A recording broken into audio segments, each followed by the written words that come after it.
Hi, everyone, and welcome back to Cutting Through Conversations that Go Beyond the Plate. Uh, as with most of the month, it's another very wet evening, and today we've got someone special on the show, and we're back to talking about an industry related topic. This time it's going to be about in-flight dining, the topic that I started out with on my very first show actually was on contactless dining and how that would be the formats for dining in public spaces and in restaurants going forward. I had never ever considered about what it would mean for flyers, for people on international flights, how food would be catered, until I spoke to Puneet about it. And we had a very interesting conversation. I thought would be something that I should bring to everybody. And I think a lot of things that. Hey, Puneet. Hi, Antoine. How are you? Good, good. How are you doing? Very well. Good to see you. Yeah, absolutely. So, as I was saying, we had a call. Puneet and I were having a conversation about 2 or 3 weeks ago, and I realized a lot of what he was saying was absolutely fascinating, and I thought everyone should listen in. So, before we start our conversation, let me quickly introduce Puneet. So, he's one of those people who is actually very hard to keep track of. He started his career in Bombay with the Taj Mahal. He moved to Colombo at the Taj Samudra. Then there was a stint in Dubai at the Emirates. And he was working with Noon Foods in London for a bit. And then back to Bangkok with doing Inflight, I think, and again with a food retail company. And then once you kind of pin him down to that and suddenly find that he's in Singapore with SATS. And then he's moved to Emirates, where he's taken over as the executive chef for Inflight. And finally, now he's back in London with DSI Foods, where he not only looks after in-flight catering, but also food retail and supplies meals to Sainsbury's, Spencer's, Waitrose, and a lot of top-end brands. So finally, we have him cornered in London, and that's where he's joining us from. So this is my first international guest and also my first classmate. So I have to say, my oldest memory of Puneet and me is actually traveling to Sapphires to Culinary College to college on bus number 83 at the ungodly hour of 8 o'clock in the morning. I remember that very clearly. Yeah, so Puneet, fabulous. Thank you so much for joining us. Mamaher, good to see you. Hi to you too. Puneet, okay, so as I was saying, in-flight dining, and we've talked about contactless dining. How do you manage to actually carry that off in an in-flight scenario?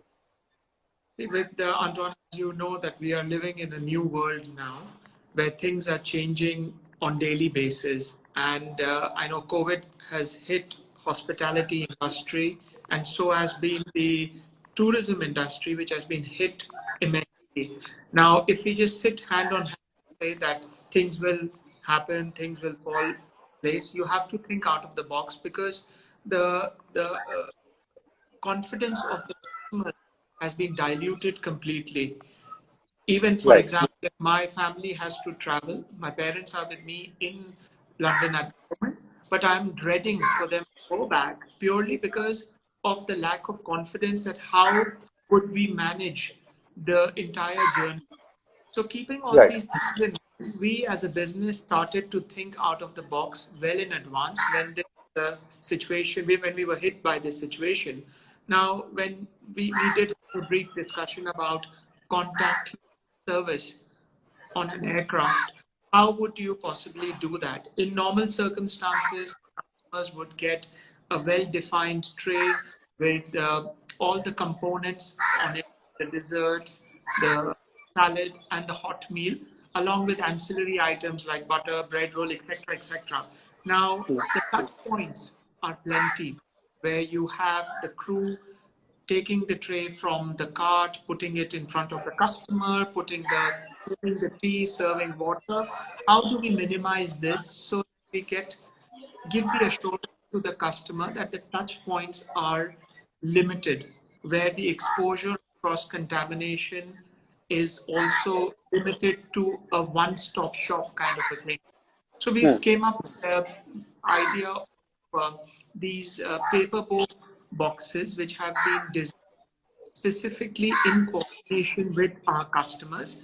Due to confidentiality, Antoine, I won't be able to share the names of the customers, but Sure. the way the box works is that you've got all the components, including the crockery, the cutlery, very neatly kept in the box. And then you have the hot meal, which is preheated in the aircraft ovens. And all the crew does is that the choices of veg and non-veg, instead of having multiple choices, but you would have the hot meal which slides through the pre-boxed meal as such. Now, in order to make it more clear, what I've done is I've got a sample of this box, which might give a better visual. So this is the Right. box which reflects the tray as such. Okay. Now, this is how a meal would be. It's either in a foil or something on those lines. Now, if you imagine, you've got all the ancillary items, the desserts and all placed here. And this is the cavity, which is the open cavity at the side of the box. So you have the tray and it slides through. So Okay. when you slide through, they will position this box in front of the customer. It is sealed, protected with a tamper-proof label. So this is something which, as I said, there is no perfect solution in this environment because the situation is evolving and changing on daily basis. But what we are trying to do is to have minimum touch points when it comes to service, and it's been accepted quite well. Okay. So, Puneet, this works fabulously for, people, poor people like us who like fly economy. Right. I'm not sure that this is how acceptable is this for first class and business class passengers? See, with first class and business class, when you're paying a top dollar to travel, your expectations are also really, really high when it comes to food. It is as good as dining in upmarket fine dining restaurant where everything comes Exactly. plated. You've got multiple courses that you are served, and you eat at your own, luxury during the flight time that you're going through. But what we have done is that we have come, again, people have to change and manage their expectations when it comes to first class. Of course, the nitty-gritties around it, like comfortable seats and all, they remain. But when it comes to food, we have again taken the route of very similar to what you would expect in upmarket high-end ready meals, wherein we've Okay. created products like duck confit, steamed cod with a mushroom velouté, leek and leek mash. Now, all these are positioned in and plated in paperboard ovenable trays, which are top sealed, presentable. They look very presentable. The customer Okay. has got the privilege to peel the foil, the film which is on top, so they know that the food has not been touched. The meal hits the 160 degrees temperature, so you know that the Okay. core temperature has been achieved. So the crew does not have to touch the food or plate. Now, this meal itself sits on the tray set, and the customers at the moment are very happy with this because it gives them the confidence that the food is not tampered. I'll give you an Okay. example. Like this is a paperboard tray. Right. It's very simple, but it is coated. It can take meals without any seepage of any liquid. And Right. Right. this is where we are heading towards for now. Okay. Okay. So, when the few times that I have flown business class, I remember that everything was served course-wise? I mean, it's not like, everything is blocked. So does that system still continue? And wine service, of course, I think will be easier because that you just give one of the small bottles and a wine glass. So that's much easier, I would imagine. See, for us at the moment, the customers that we are dealing with, they have moved away from the course by course service in the Okay. premium segments. All they have done is just like economy, but the portion sizes are larger. So where you Okay. have salad, where it is 100 grams in economy, you would get 200 grams, but it would be a different kind of a salad. But when it comes to serving the meal, everything goes on a tray, very much similar to what you would expect whilst you're traveling in economy. And that's how they are following the current situation. Okay, okay. And historically, in-flight kitchens have always had the highest hygiene and sanitation standards. I mean, they're far, far superior to even the best hotels and restaurant kitchens. Has there been a lot of changes since the pandemic in this, or as the standards remain more or less the same? As you rightly mentioned, Antoine, that with us, our industry, when it comes to flight kitchens or retail, hygiene standards, food safety is given the utmost importance. Purely because A, you cannot expect a food poisoning case at 36,000 feet up in the air. That's an absolute disaster and it corrodes your goodwill. By saying that, Right. we have got all the procedures in place, which is basic due diligence that you follow of the highest Hmm. standards. These are governed by accreditations like BRC, which is British Retailers Consortium. That's probably the highest accreditation that you can get from a retail point of view. When it comes to the airline industry, they have their own channels like Medina. They are a Canada-based governing body. They do unannounced audits on our kitchens, wherein they Oh, will turn okay. up in the morning unannounced and they will do a thorough 3 days end-to-end audit where they cover the traceability, raw material specification, they will check the products, they will go through how the products are cooked and the entire trail of forward and backward traceability. Now with COVID, for us following these strict regimes gave us a very good head start. Where Okay. we had to work around is the protective clothing that the staff wears, like the glove, the not the gloves, sorry, the face masks. Those were introduced to the system. Now, our unit in London is, I can very comfortably say, one of the finest in UK and in the world as well. Basic things which generally would not be considered, we thought about it well in advance and we were lucky to do so. Like our packing area where all the food is packed, we have got HEPA filters fitted in wherein it's an enclosed environment, temperature control where the temperature is below 8 degrees. Now the air gets stagnated in such rooms because there is no scope for the air to move except the air conditioning that is functioning. We've got Hmm. HEPA filters in place wherein there is a complete air change after every 15 minutes.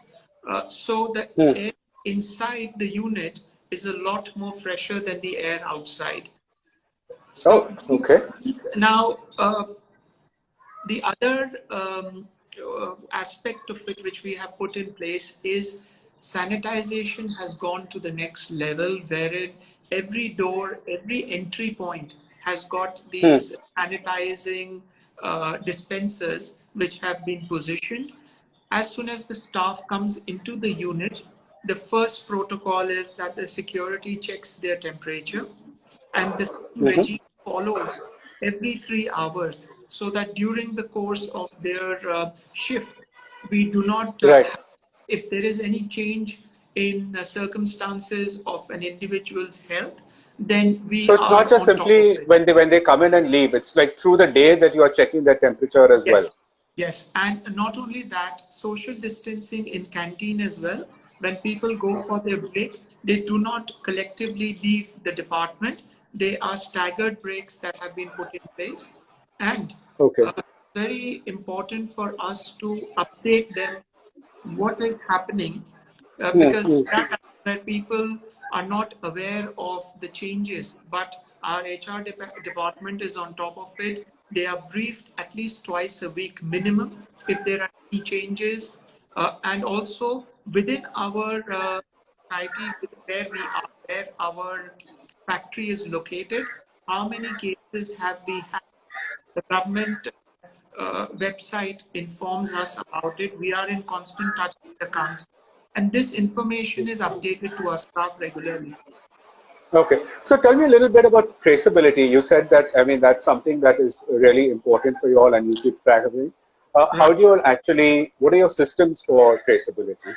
So traceability starts. I'll give you an example from one of the concepts that we kind of embarked on last year. It's called a seed to plane concept. So we tied in with one of the largest growers of salads in the country. So basic lettuce, I'll give you an example of a lettuce. So the lettuce, once the seeds are sown, this life cycle is about 2 to 3 weeks. Now, Right.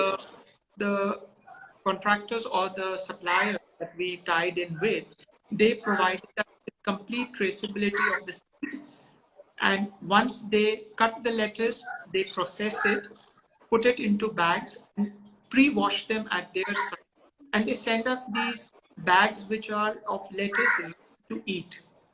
Once we receive these bags, so the traceability from the seed to that bag is with the grower of the lettuce. Once we Right. receive, we then accept that as the date of receipt, and then we use the lettuce into producing, add value to it, create it into a finished product, and then it goes to Right. our customer. We give 2 days of shelf life to our product. Now, from the time in that salad, we would add tomatoes, we would add the seasoning, the dressing. Now, in a dressing, you would use multiple products like oil, salt, vinegar, Right. etc. Right.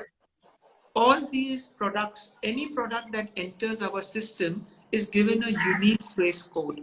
Generally, it is called a Julian code, which is the day of the year followed by the year itself. So suppose it is 1st of January, so it will be 00120. So we know Okay. that this product has been received on the 1st of January 2020. And like that, the last day of the year would be 365. So you would have the trace code of 3620. So you know that this product has been received on the 31st of December 2020. Now, each Wow. product gets this trace code, and all the receipts or the delivery notes for that day are filed in, and the product with the delivery note, each product gets the trace code which is stamped onto the delivery note. So that's the starting point. Once it comes into the system, then we have a bill of material which is tied in with the standardized recipes. So we get an order by the customer. So you would say, for example, we have to create a butter chicken, 10,000 meals. So this recipe, the system will calculate the raw material that is required to produce these 10,000 meals. Now, Wow. goods in will issue those many kgs to the closest rounded figure to the kitchen. And the kitchen would accept that. And that's where the second stage of the traceability starts off. Kitchen will start portioning. Like, of course, when you talk about things like salt, sugar, etc., those are given in bulk to the kitchen. Those are issued in bulk to the kitchen. So kitchen, the spice room, as we Mm-hmm. maintains the traceability for each of these ingredients. Now, when they start portioning these recipes based on the volume that needs to be prepared, they factor in and they assign that trace code onto the recipe. This Wow. recipe then goes to the chef. The chefs cook the food because that's where the skill set comes into place. They cook the food, and then the food goes into the packing room, the packing area. It goes through a process of pasteurization, blast chilling, and then it goes into the packing where it achieves below 5 degrees, and the food is portioned into the meals, into the primary packaging. Once the meal is sealed, then that meal gets a unique trace code of that day, which goes on top of the meal. And that Wow. leaves the unit. So if a customer buys a meal, like this is, for example, one of the meal formats that we do. So you have the Yeah. date code, which is mentioned here. So if we have Yeah. a complaint, the customer will say, I bought the meal which was date coded so and so date, and we can trace it right back to every single raw material that has gone into the product. Wow. Wow. Wow. So, I mean, Puneet, despite all of that, things I'm sure will go wrong. That there is some margin of error. Uh, do you all ever get any complaints from, I mean, Yes. either in-flight or, yeah? Yes. I'll tell Okay. you, So, Antoine, like last year we went through about over 9 million meals in okay. the entire year. And we had about 140 odd customer complaints.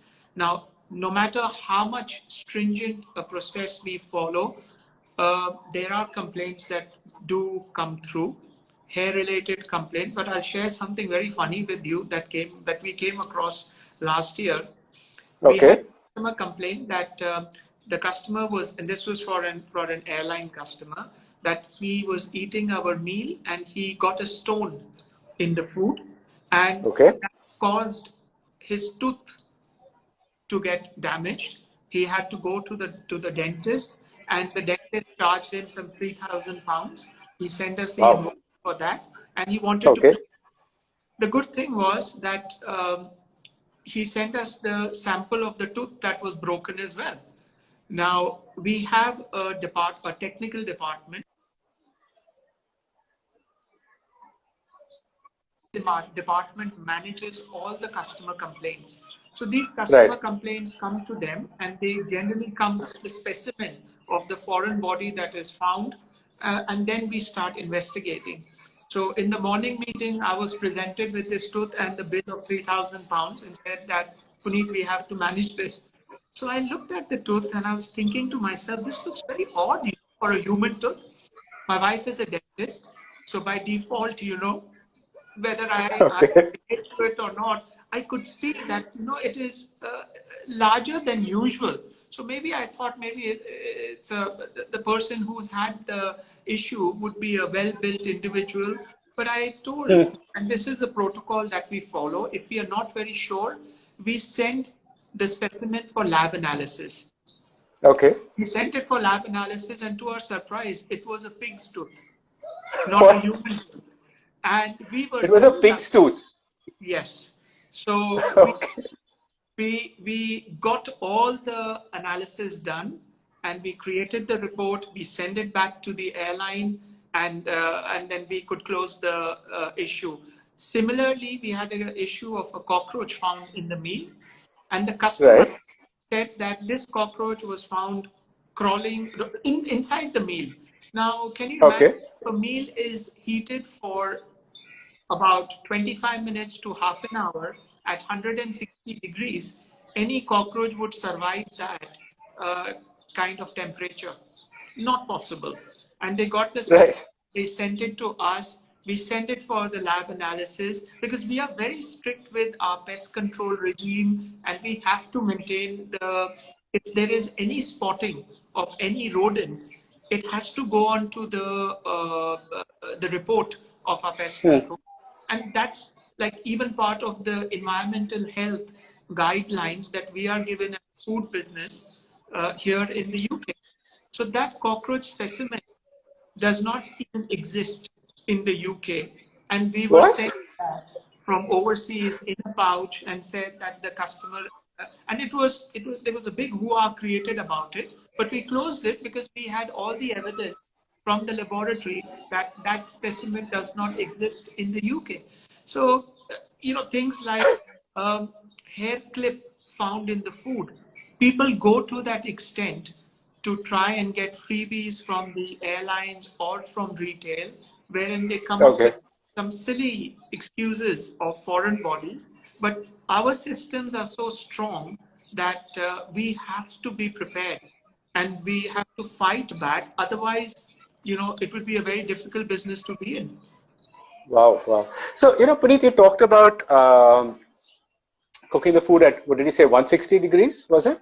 Yes, yes. Yeah. So one of the big questions one of the questions that I have, and that's a question that often comes up is, how nutritious or healthy is packed food? When you're cooking it for this long, when you're kind of storing it, when it's going under chilling, all these things, hasn't all the nutrition actually been just removed out of it completely?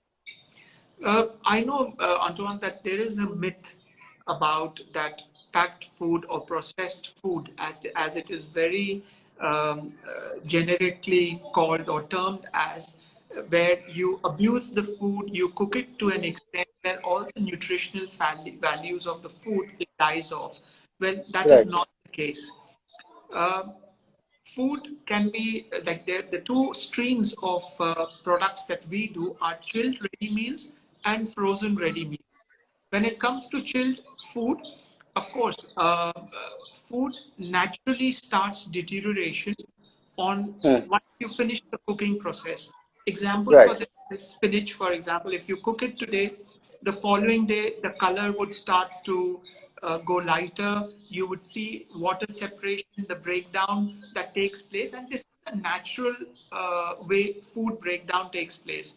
Now, when we right, develop our recipes, uh, the hygiene standards I have spoken to you about, that plays a major role because any kind of contamination hmm, accelerates the food breakdown to increase a lot faster. right, The second thing is the temperature control. If the food is maintained at the right temperature, then it minimizes the breakdown as rapidly as if it would do if there is a temperature abuse. We go through thousands of meals a day.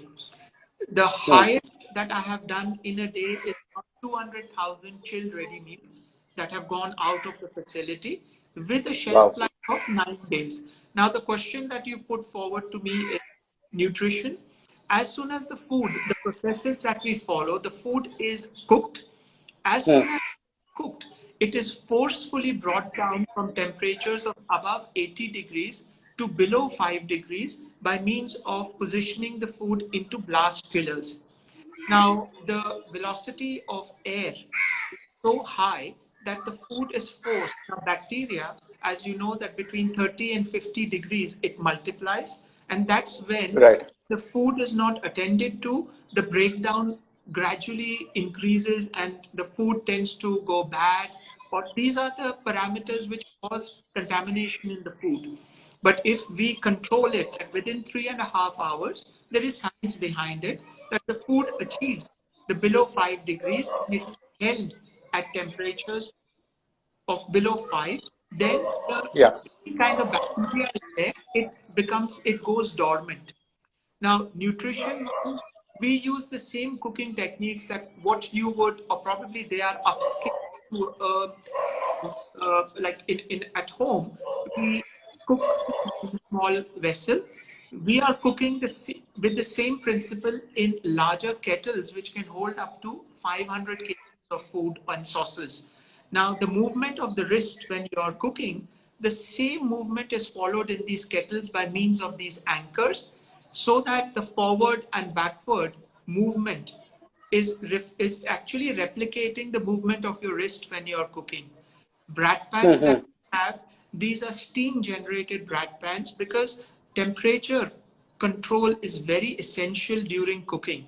If you do not control the temperature, you can have burn-ons, you can overcook the food, and that is what right, causes you to drift away from, or rather causes you to move away from maintaining the nutritional value of the food. So the equipment right, that we have, we use steam generated equipment where we have high tech kettles, which the evaporation is controlled because cooking, the nutritional value gets diminished because if you're cooking it, the food gets yeah, overcooked and that's where the yields drop continuously, leading to varied nutritional values. But with right, these, we capture all this. Then comes the cooling process where it is the science behind it. and then you portion the meals in a controlled environment wherein the air is getting changed every 15 minutes. Our packing room, Antoine, again, I'm sharing with you, we don't have any drains. We keep it as dry as possible. There is an isolated drain in a corner because drains cause listeria and all these kind of issues. Now, over the years of working with food manufacturing, dealing with high number of volume products, these are things which practices you put in place to eliminate bacteria, which leads into nutritional breakdown and deterioration of the food. So I Okay. hope I'm Well, able to give you yeah. an overview of it. Well, Puneet, the flip side of this also is that, when you're going through so many processes and, you're going through cooking in bulk, not simply just cooking in bulk, but also all these various processes of heating, cooling, chilling, packaging. The other question really is, does it taste good?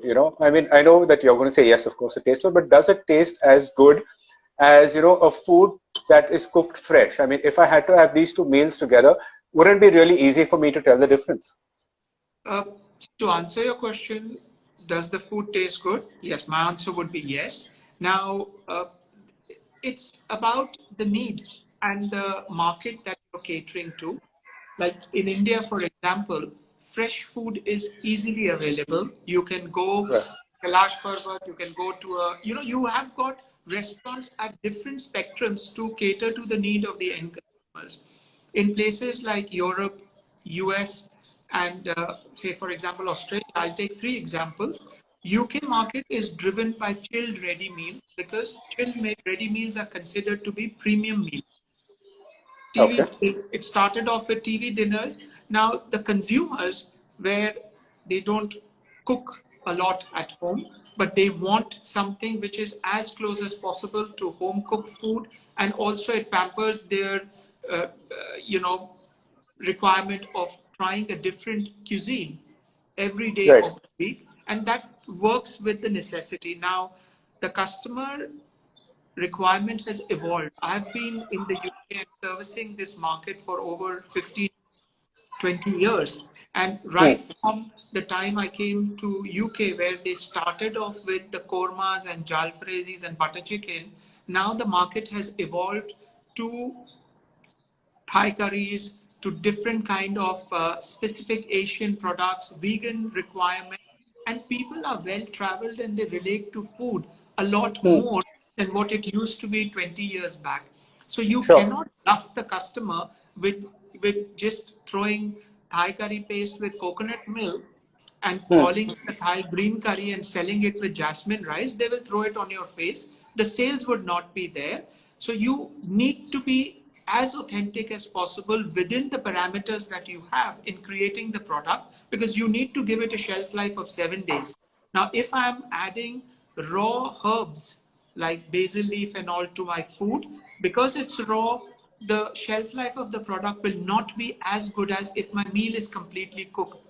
So the challenge Right. that is posed to us as manufacturers to be as authentic as possible with the taste profile, keeping that in mind, but using our cooking techniques. So if it's basil leaves, I will fry it and then infuse that as a garnish on top, or maybe during the cooking process, I will use the lemongrass, but I cannot divulge into using raw ingredients to the way you would expect in a restaurant. But we Right. try Right. to bridge this gap as close as possible, but we can't bluff the customer. The authenticity has to be there. Now, for Okay. So, example, we do, now today's customer is very well read. Now, we have something like this, like traffic light system on each yeah. meal. Now, this Okay. is done by the Food Standard Agency of the Hmm. UK, wherein we are given the parameters that the daily intake for salt for a regular male and a female is X. And when we get briefs from our customers, we have to follow these guidelines. Any parameters which do not fall under the criteria, they are Yeah. highlighted as red on the meal. Okay. Now, Okay. it of course it is educating the customer, and the areas that are covered are sodium levels, which is the salt, you have saturated fats, and then you've got the fat levels, yes, so, and sugars, of course. So if any of these are, because if I'm having a butter chicken, I won't have it every day. So if I need to pamper Right. myself, I can go in for a full fat, full flavor meal knowingly. So so butter chicken would be in the red category. Because it's got butter in it, it's got cream in it, Okay. you're compromising the taste profile, but you are giving the customer the visibility that on having this, a 400-gram meal will give you X amount of calories. Now, this is Right. how actually the industry has evolved to provide the visibility to the customer as much as possible. On the other hand, Okay. we have come up with a lot of vegan meals where basic things like lasagna sheet. We've now created a beautiful lasagna, vegan lasagna using lentil pasta Okay. sheets. So Okay. even as much as you talk about the restaurant field wherein the creativity comes in place, for us the challenges are a lot more because you need your food to be looking as attractive as possible in a boring container like this, wherein, which sits on the shelf. Now, this is a Yeah. Yeah. container that we've created. It's a 3-compartment container. It's like a thali. We call it the Namaste tray because we've designed Okay. it like a Namaste. So it fits Right. well with the Thai cuisine and Indian food. So, because Thai do Swadi and Indian is welcome by saying Namaste. So that's the thought behind it. So Okay. that's our industry. Okay. So, Puneet, you were also talking about a lot of innovations that you're doing with curries, and you're developing new technology and new techniques to kind of actually make curries tastier and to kind of actually ensure that they have the same consistency and the texture that you get with a regular curry. So, tell me a little bit more about that. See, when it comes to innovation, I think we are in a day and age wherein flavors play a major role because the customers, they relate to authentic flavors. Now, Hmm. umami, when we were in college, we never knew that there is a flavor or a taste which is related to as umami. Now, where Yeah, does it? Meher never taught us about that. Absolutely. That so as we are the industry is evolving. So what we do is like when you talk about innovation, I'll again stick to vegan, wherein people who can't take dairy products and all. Now we do have got uh, a coconut bechamel, for example, that we have created, which is Okay. our take on A white a sauce. regular cheesy Bechamel. Yeah. bechamel you would do. On the same note, there are a lot of these seasoning providers who create, and India has got some fantastic producers. Like you have the upma with a sachet of seasoning that goes in, who have kind of come into action and created a lot of extracts from mushrooms, which provides you with an umami flavor. So not necessarily you need to create, like we, for example, black rice with edamame with umami flavor in it. It's something that we would not have imagined. We would have thought, oh, should we put mushroom? Should we put tamari soya to give it that flavor? But now you have these extracts, which are clean deck extracts without any kind of E numbers, which you infuse in your, as a stock, which is used to cook the rice. And you have a lot more desired flavor than what you would actually get or you would have thought of getting elsewhere or otherwise. Right. Right. Sorry. Oh, sorry, I was just answering, but someone has a question here, and so the chef Sanjay, who says, can you give us a little information on the challenges of retort? See, as far as retort is concerned, you have to take food is cooked in a chilled environment, like a process I explained earlier during our conversation. The food, till the point it is packed in its primary packaging, after that, it goes through a retort process wherein you've got a chamber which is completely sealed, it is filled with water, and then the water goes up, the temperatures of the water are taken up to 120 degrees plus, depending on the product. where you give it a botulinum cook. When you say botulinum cook, that's probably one of the most stubborn bacteria which can Okay. act or retort. The whole principle behind retort is that the food can be then held at ambient temperature. So I'm not a big fan of retort myself because I feel that food which is already cooked, it is then abused when it's taken to high temperatures of 120 degrees plus for a certain Right. amount Right. of time, only to gain a longer shelf life. Some of the products like the dal makhnis, the gravies that we make, which is not an end product, you add your own touch to it. Those work. Pastes, they work with retort format. That's not the end product. You would then add in your coconut milk and then enhance the flavors. But if you take just a complete meal, I personally feel that it retort is for extreme conditions. If you're traveling somewhere and you are hell bent on Right. having your cuisine and you cannot get, the food that But you like. retort also has a much longer shelf life, Oh right? yeah, I mean, it's up to retort 6 months or something. it's 1 year plus. It can go up to 18 Oh, months. So I hope wow. I've Okay. answered Sanjay's question about retort. Yeah, yep, very much so. And Puneet, I think we have kind of really extended our time. It was supposed to be half an hour. We've gone way into overtime. But thank you so much. I mean, it's just been such a great conversation and really listening to what all the new developments that have happening in technology, whether it's in flight or retail. So Right. it's really fantastic. I mean, it's great to kind of see where guys from my batch have reached and the kind of things that they're up to. So thank you so much for joining me this evening and for sharing your knowledge. I'm sure it was really something new for a lot of people. I'm grateful to you, Antoine, because the food industry per se is ever evolving. And thank you for giving me the opportunity. I'm not the best at webinars, and there's always a bit of hesitation. So my apologies if I went a bit overboard in explaining things in No, detail. no, you But were great. the whole idea here is to give as much knowledge. If it's not shared, is garbage in my view. So anything that can be imparted by means of sharing knowledge, I'm always up for it. But thanks once again for giving me the opportunity, and it's been fantastic. Great, my pleasure.